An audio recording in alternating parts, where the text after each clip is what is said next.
ফুটপাতের দোকান ওঠানোর নির্দেশ আসতেই রাত্রিবেলাতেও দোকান খালি করার তোড়জোড়। পুরুলিয়া শহরের রাস্তার ধারে ফুটপাত দখলমুক্ত করতে কোমর বেঁধে নেমেছে প্রশাসন। সোমবার পুরুলিয়া শহরের রেজিস্ট্রি অফিস ও তথ্য সংস্কৃতি দপ্তর সংলগ্ন এলাকায় হকারদের দোকানপাট খালি করার জন্য 24 ঘন্টার সময় বেঁধে দেওয়াই এদিন গভীর রাত্রেও চলল দোকান খালি করার কাজ।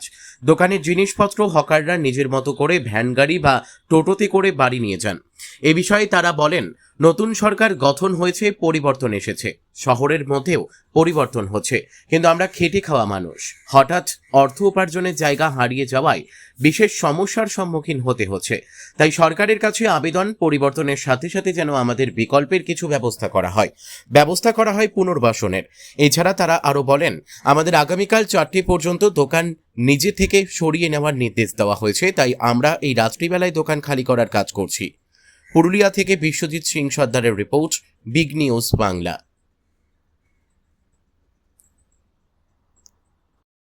পরে বলেছিল 6টার পরে এসেছিল, বললো যে এখানে যতগুলো হকার আছে সবার দোকানের নাম আর যে ছবি আছে ছবি লিয়া হবে, ফোন নাম্বার লিয়া হবে। কিন্তু আজকে সেটা আসার কথা ছিল 6টার পরে, কিন্তু সেইটা আসে নাই।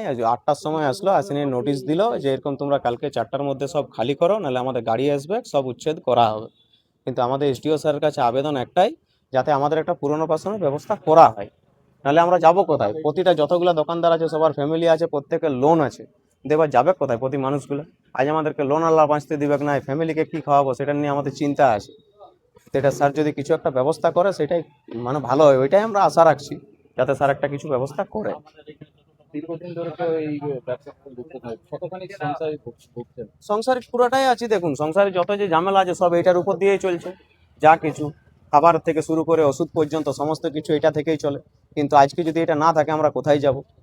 আমরা যাব কোথায়? আজকে প্রত্যেকের ফ্যামিলি যতগুলো দোকান আছে প্রত্যেকের একটা দুটা করে লোন আছে, কিন্তু এই লোনগুলো আমরা চালাবো কিভাবে? আজকে সরকার সেটার ব্যবস্থা কিছু একটা করুক। আমরা হয়তো সরকারের জায়গায় বসে আছি, ঠিক আছে, সরকারের জায়গা আমাদেরকে তুলে দেখ, তাতে কোনো অসুবিধা নাই, কিন্তু একটা কোনো ব্যবস্থা করুক। সরকারকে তো আমরা নিয়ে এসেছি, কিন্তু তার মধ্যে তো এইটা নেই যে আমাদেরকে যাচ্ছা তাই করে দেবে। একটা কিছু ব্যবস্থা করে দেয়। সেই যেহেতু স্যার বলেছিলেন যে এই জায়গার মধ্যে ব্যবস্থা করে দেবো, কিন্তু আমাদের ফোন নাম্বারও নিয়ে গেল নাই, আমাদের নামও লিখে গেল নাই, কিচ্ছু নাই। কিন্তু এইগুলা স্যার মানে একটু দৃষ্টি আকর্ষণ করছি, যাতে স্যার একটু এইগুলোর ব্যবস্থা করেন স্যার, এইটুকুই আশা রাখছি। আমার নাম সোমেন মতো। বুঝলে, আমাদেরকে আজকে কালকে আসে বলেছিল, কে কালকে এসডিও আসেছিল, এসডিও আসে বলেছিল যে তোমাদেরকে নাম লিখবো, আজকে নাম লিখবো আর নাম লিখে তোমাদেরকে সরাই দিতে হবে মঙ্গলবার তক। তো এসডিও তো আসে নাই, বুঝলে, কারো নামও লিখে নেই। অন্য জায়গায় উঠাইছে, নাম লিখেছে, আমাদের কোনো নাম লিখে নেই। এখন আসে রাত 8টা সাড়ে 8টার সময় অ্যানাউন্স করছে আধারে কে উঠাই দিতে, বুঝলে, কালকের মধ্যে 4টার সময় ক্লিয়ার চাই, বুঝলে। তো আমরা যে এত তো মানুষ যে এত দিলে কাজ করছি, ওরা যাবে কোথায়? আর কোনো নাম লিখা নাই, কোনো নাই। অনেক জায়গা উঠাইছে, যত উঠাইছে ওদিক থেকে কোর দিকে উঠাইছে, সবার নাম লিখেছে, আমাদের কোনো নাম লিখে নেই। তো আমরা কী করবো বলো? আমরা যত দিলে কাজ করছি, কোনো নাম লিখা নাই, কোনো নাই, কী করবো? কি চাইছেন এখন? এখন চাইছি কি আমরা উঠছি, আমাদের বলেছে খালি করতে, আমরা ভালো করে খালি করেছি, কোনো অসুবিধা নাই। আমরা কি বলে মিউনিসিপালিটি এলাকায় বসে আছি, তোমরা গভর্নমেন্টের জায়গায় বসে আছি, ইচ্ছার মতন উঠাই দিচ্ছি। লেকিন আমাদেরকে আমরা কোথায় করব না করব একটা ব্যবস্থা করে দিতে আমাদেরকে। আমরা কি করব? আমার নাম আনোয়ার হোসেন। কিসের ব্যবসা করছেন? আমার ব্যাগের দোকান আছে। আজ এই রাত্রিবেলায় হঠাৎ দেখা যাচ্ছে আপনাদের সামান্য জিনিসপত্রের দোকানে খালি করতে দেখা যাচ্ছে, সে টোটোতে করে বা রিক্সাতে করে নিয়ে যাচ্ছেন আপনারা। বিষয়টা যদি বলেন একটু। দেখুন, আমরা দীর্ঘদিন ধরে এই যে ফুটপাতে আছি, আমরা প্রায় বিগত 35-36 বছর ধরে আমরা এখানে আছি।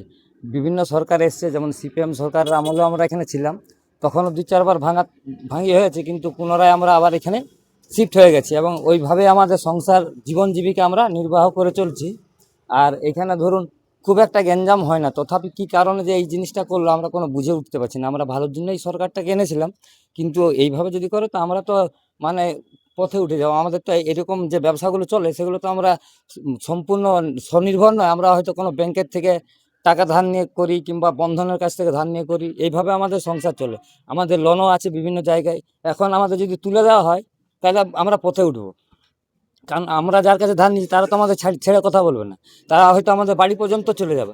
আর এখন বিকল্প ব্যবস্থা সরকার যদি না করতে পারে তাহলে আমি বলতে আমরা একা তো নয়, আমার মনে হয় যে এই চোহর দিতে কম করে হাজার হাজার হকাররা মানে পেটে মার খাবে। কতখানি অসুবিধার সম্মুখীন হচ্ছে? দেখুন এখন সম্মুখীন বলতে একদম আমরা লাটে উঠে গেছে, আমাদের আর বিকল্প কিচ্ছু নেই, শুধু আত্মহত্যা করা ছাড়া। কি আশা রাখছেন সরকারের প্রতি? আমরা সরকারের কাছে একটাই আবেদন করব যে পুনর্বাসন ভাঙাটা পরে, আগে তো পেটের জন্য আমরা এখানে এসেছি, আর আমাদের যদি আগে ভেঙে দেয় তারপরে আমরা কি পাবো না পাবো তার তো কোনো নিশ্চয়তা নেই। তো সরকার ওইটা আগে ঠিক করুক যে আমাদের কোথায় মানে পুনর্বাসন দেবে না দেবে। আমরা সরকারের পক্ষেই থাকবো, সরকারকে আমরা অবশ্যই এনেছি, আমরা সরকারের প্রত্যেকটা জিনিস মেনে নেবো, কিন্তু আমাদের এই যে গরিব মানুষগুলো যাবে কোথায় সেই ভাবনাটা যেন সরকার ভাবে। আজকে নোটিশ জারি করা হয়েছে নাকি? না, কালকে যত দূর সম্ভব আমার জানা নেই, এসডিও আর পৌরসভার কোনো বক্সিদা বলে একজন এসেছিলেন, আমাকেই বলেছিল যে আপনারা এইগুলো খালি করে নেবেন। ফোন নাম্বার দিয়ে গেছিলেন, আমার নাম্বারটা নিয়ে গেছিলেন উনি। তারপরে আজকে আবার বিকেলবেলা ওই 7টা নাগাদ মাইকিং করা হলো যে আপনারা মালগুলো নিয়ে যান, কাল বিকেল 4টা পর্যন্ত আপনাদের টাইম রয়েছে, তারপরে আমাদের কিন্তু আমরা যে আমাদের প্রশাসনিক যে কাজগুলো সেগুলো আমরা করব। পুনর্বাসনের কোনো আশ্বাস পাওয়া যাচ্ছে? হ্যাঁ, হালকা পাওয়া যাচ্ছে যে আমাদের এসডিও সাহেব মনে হয় কালকে বলেছিল যে এই যে বাড়িটা আছে, এই পরিত্যক্ত বাড়িটা আছে, এই পরিত্যক্ত বাড়িটা আমরা একটা ব্যবস্থা করে দেবো, মাস 6-1 মতো লাগতে পারে। তো এটার জন্য যা খরচা হবে সেই সামথিং খরচাটা যেন আপনারা বেয়ার করেন। কি নাম আপনার? আমার নাম শেখ ফজল উদ্দিন, এরকম ডাকনাম গুডুম। এখানে দোকান করেন? হ্যাঁ, আমি এখানে দীর্ঘ 37 বছর ধরে আছি। নামটা লিখে নেবে।